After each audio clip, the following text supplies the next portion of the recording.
নমস্কার বন্ধুরা, বাংলার রাজনীতিতে কি নতুন কোন সমীকরণের জন্ম হচ্ছে?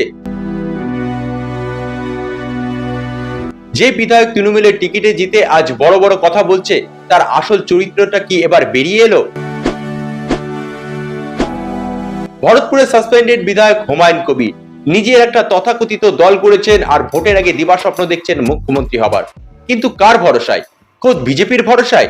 হ্যাঁ, ঠিকই শুনেছেন।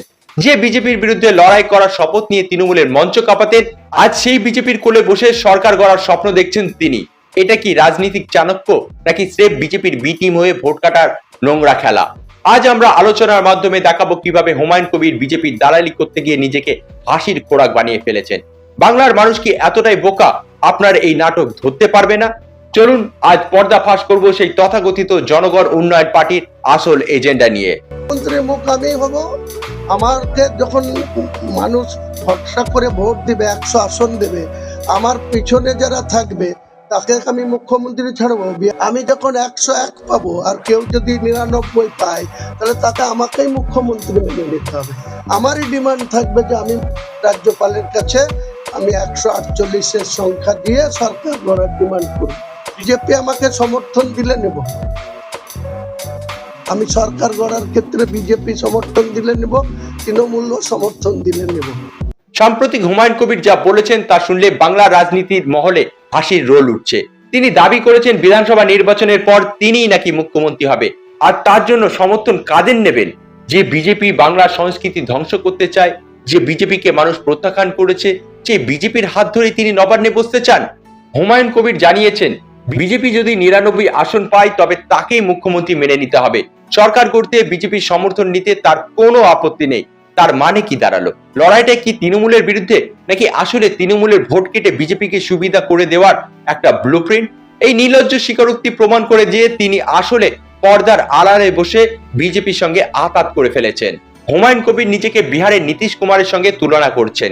তার দাবি, নীতিশ কুমার যেমন কম আসন পেয়ে মুখ্যমন্ত্রী হয়েছেন, তিনিও নাকি তেমনটাই হবে। কিন্তু ওটা ছিল বিহার, এটা কিন্তু মনে রাখতে হবে বাংলা। আর নীতিশ কুমারের রাজনীতি পাল্টি খাওয়ার ইতিহাস তো সবার জানা। হুমায়ুন কবির কি তবে বাংলার নীতিশ কুমার হতে চাইছেন? কিভাবে হুমায়ুন কবিরকে বিশ্বাস করবে সাধারণ মানুষ? কারণ তিনি আজকে এক কথা বলছেন আর কালকে নিজের স্বার্থের জন্য বিজেপির পায়ে গিয়ে পড়ছেন। 100 থেকে 110 আসনে জেতা যে দাবি তিনি করেছেন, তা দিবাস্বপ্ন ছাড়া আর কিছুই নয়। এই ধরনের আজগবি দাবি কেবলমাত্র একজন রাজনৈতিক দেউলিয়া মানুষের পক্ষেই সম্ভব। হুমায়ুন কবিরের এই বক্তব্যের পর তৃণমূল কংগ্রেস চুপ করে বসে নেই। জেলা নেতৃত্বের পক্ষ থেকে স্পষ্ট জানিয়ে দেওয়া হয়েছে, হুমায়ুন কবির এখন আর কেউ নয়, তিনি স্রেফ বিজেপির হাতের পুতুল। গেরুয়া শিবিরের স্ক্রিপ্ট অনুযায়ী তিনি নাচছেন। তৃণমূলের সাফ কথা, হুমায়ুন কবিরের এই দল গড়া আসলে একটা ষড়যন্ত্র। লক্ষ্য একটাই, সংখ্যালঘু ভোট আর তৃণমূলের ভোট ভাগাভাগি করে বিজেপিকে অক্সিজেন দেওয়া।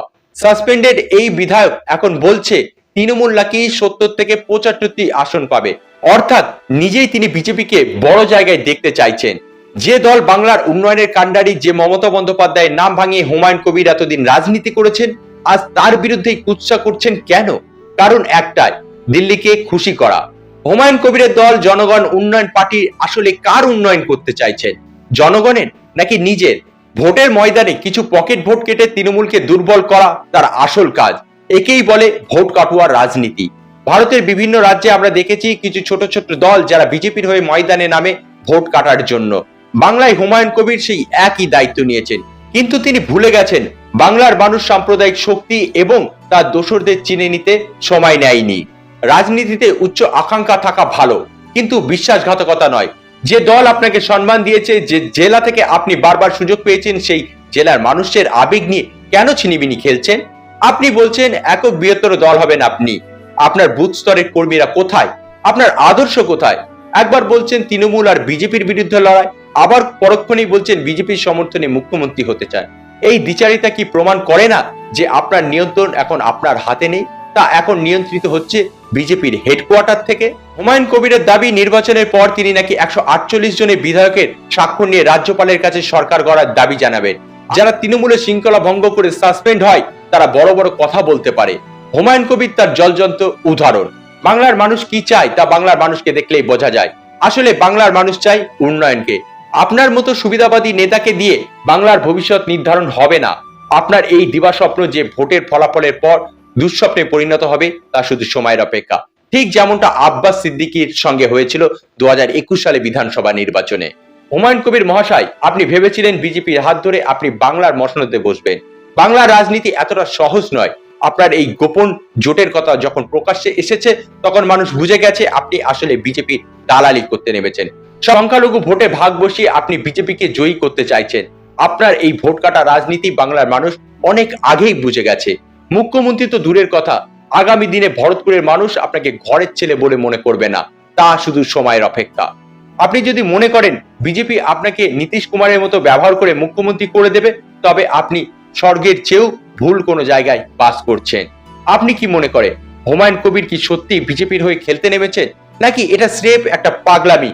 কমেন্ট করে জানান আপনার মতামত। ভিডিওটি ভালো লাগলে লাইক শেয়ার করতে ভুলবেন না এবং এই বিজেপির বি টিমের আসল মুখোশ খুলতে অবশ্যই সবাইকে এই ভিডিওটি শেয়ার করবেন। রাজনীতি সমস্ত খবর পেতে চ্যানেলটিকে সাবস্ক্রাইব করবেন। Thanks for watching.